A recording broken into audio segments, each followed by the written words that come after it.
This is the weirdest baby I've ever seen. There are no facial features on their faces, and their lower bodies are replaced by digestive organs and tentacles. However, it only takes 1 month for these babies to grow into normal adults, and they even possess various magical abilities. Some children can leap hundreds of meters with a gentle jump and can stick to the wall without any external help. Some children can fall from dozens of meters high without getting injured at all. And the most peculiar one among them is Kuna. He likes to draw portraits of other children the most, but what he draws are all the looks of the children after they die. There are giant strange birds flying in the sky and terrifying strange fish with 8 arms. The other children all laugh at his paintings for being strange and outlandish, but they don't know that these scenes will become a reality in the near future. This is the world in 2040. Japan was divided into 2 regions due to a disaster, which are respectively called the Heaven and the Magic Mirror. The children living in the Heaven have no worries about food and clothing and thrive under the careful instruction of robot teachers. In contrast, the Magic Mirror is full of dilapidation at a glance. Besides, there are all kinds of grotesque man-eating monsters running wild, and these 2 worlds with such huge differences are only separated by a wall. Utokyo, who is inside the wall, was originally an obedient and good student. However, during a class on this day, the tablet in his hand suddenly malfunctioned. After a brief screen flicker, a question popped up on the screen, asking him if he would like to take a look outside the wall. Utokyo felt puzzled. Just as he was about to ask what it meant by outside the wall, the questions on the test paper suddenly disappeared again. Although this was just a small thing in his happy life, Utokyo silently remembered it in his heart. After the exam, a group of children walked out one after another. When they reached a place with few people, his classmate Mimiki suddenly asked Utokyo what he thought the outside had become like. Utokyo was a bit surprised. He looked around and said there was no change, but Mimiki said she meant the outside of the wall, because recently she had always had an inexplicable premonition that as long as she silently thought about wanting to go outside, 2 people would come to save her, and the man among them looked exactly like Utokyo. At night, Utokyo couldn't fall asleep no matter how hard he tried. Mimiki's words kept appearing in his mind, so he decided to go out for a walk. Unexpectedly, he met the headmaster by chance. He asked the headmaster curiously if there was another world outside the wall. The headmaster asked him why he had such an idea. Utokyo, without any defense, told the headmaster about Mimiki's premonition. ここより外は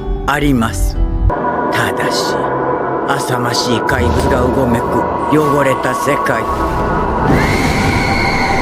地獄です。